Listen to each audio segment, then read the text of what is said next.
although I understand that like Trampoline House is not there's art in it, but it's you're not calling it, it's not stamped with the stamp kind of art, no. So it doesn't identify itself kind of in that way. So because sometimes people bring expectations of what art will be when they kind of encounter something that has been produced in the realm of art. So by kind of somehow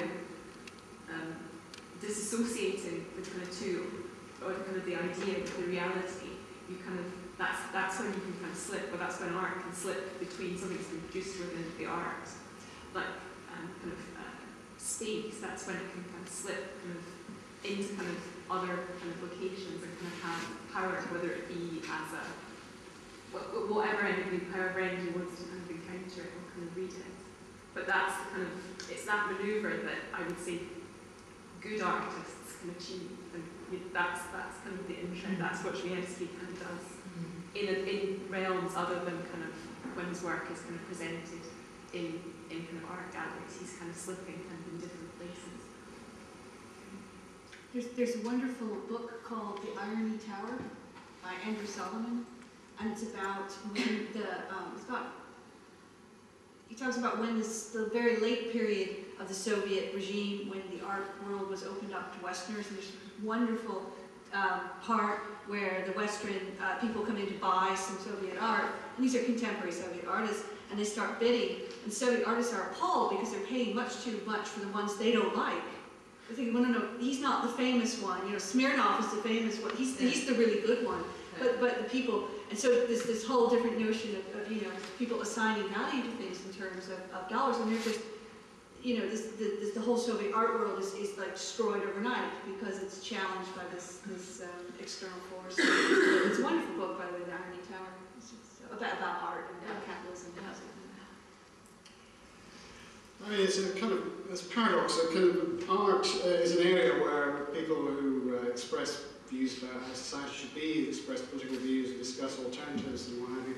But at the same time, art is very much, as people experience it anyway, is very much bound up with globalization and finance. I mean, the art market has exploded in the past few years. I mean, people are paying colossal amounts of money, unbelievable amounts of money for works of art which originally had a kind of political content. I mean, if you take even the Andy Warhol factory, I mean, the whole idea of the factory was to subvert and undermine the idea of kind of academic art or objects, because, you know, he was producing them in a factory. He wasn't even responsible for making them himself.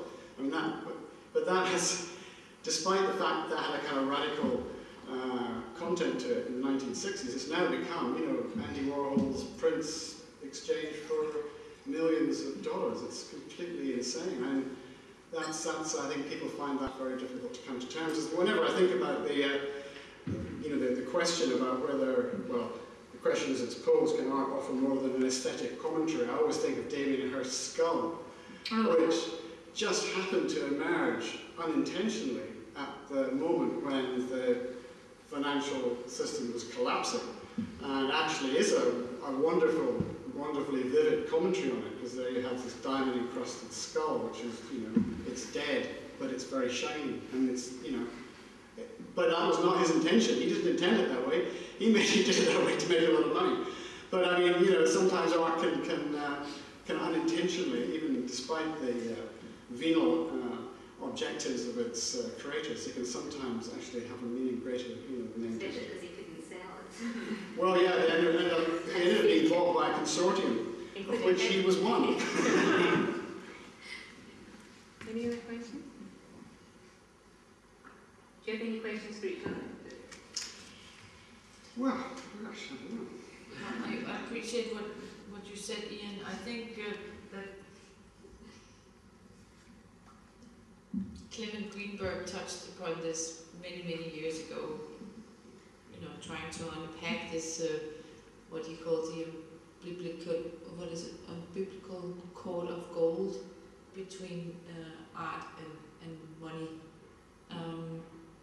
So this refusal of art to engage with profit in any way is the only field where culture does not, society, you know, does not acknowledge making profit. I guess what I'm trying to say is that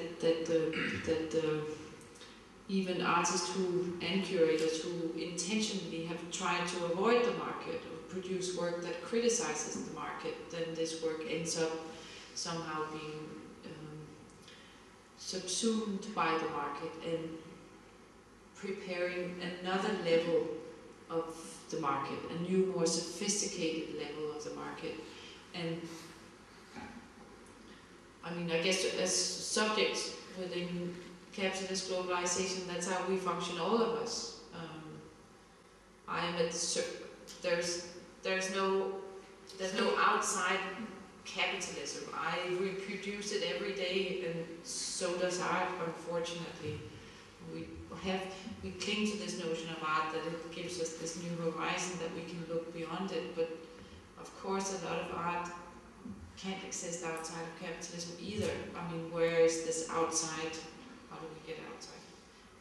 Sorry for. But it really ends up expressing capitalism in its purest form, Yeah. Pure speculation, because that's all the art world is. It's just speculation. I mean, these things have no intrinsic worth. Well, they have intellectual and aesthetic value, obviously, but they have no intrinsic worth. Very often they were created, precisely for that reason, that they weren't, they were not devised for a market, and yet they end up becoming part of it. It is fascinating and quite disturbing, but I don't know what you do about it. I suppose that's partly why art is moving into the kind of direction that Ton is moving into, which it's not actually, there's no object, I mean, there's nothing there anymore. You couldn't really speculate in the value of the trampoline house because it's an idea rather than an object. And I think that's a good way of subverting the system in a sense, but it does actually move art. It does move art into such a wide area. You begin to wonder what art is. I mean, this could be an art exhibit here, I suppose, couldn't it? Just this room full of people, it's an idea, but it's not related to any object. But then people say, well, what is art? And that's very difficult, because most people expect art to involve some kind of aesthetic experience or some kind of emotional experience rather than a purely intellectual one. But then, I don't know if art can become just a purely an idea or a series of ideas. then politics is art, or should be. Well, in that sense, everything would be art, and that's true. Obviously, life is art. I mean, that's absolutely right. But art has had a kind of privileged place, and people still, yearn for that experience, don't they? They want to go and see things which provide an emotional charge and an aesthetic charge, as well as involving a debate or an argument, which they can have in lots of other areas. But you yourself said it. Why do people go to concerts instead of watching them or listening to them on Spotify?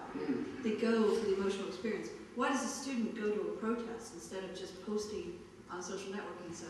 Well, for an emotional experience. And I think, and I would very much like to thank Lorraine and everyone for organizing, because it's really opened my eyes to how thin the distance is between or among emotion, politics, and art, and I think that's really liberated my thinking in a single afternoon.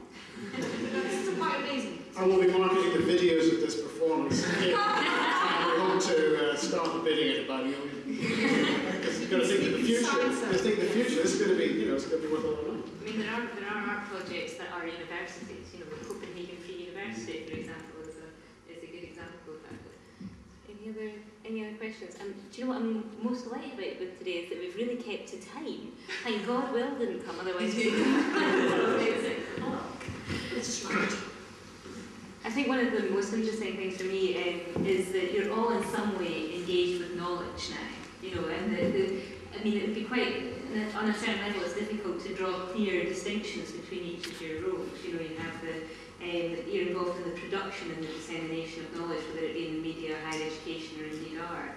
And I think that's something that's really come out for me, particularly in the last 10 minutes or so, is labour conditions for all of you are actually quite similar. This looming horizon of precarious labour conditions.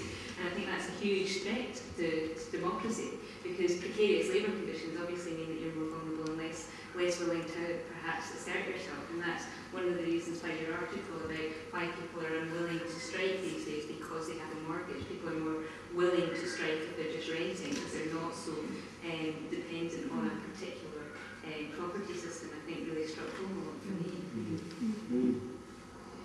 Which is why Thatcher was so keen on the property owning democracy. It ties you to mortgage, it ties you to debt. Yeah, and students as well. Students being in debt will try to Yeah, get that's doing the same thing there. Have a debt even before you start taking on a debt. Wow, that's a That's not maybe how I meant to say. Maybe I can end with my favourite quote of the day, which is, "Art's a bastard." Thank you very much.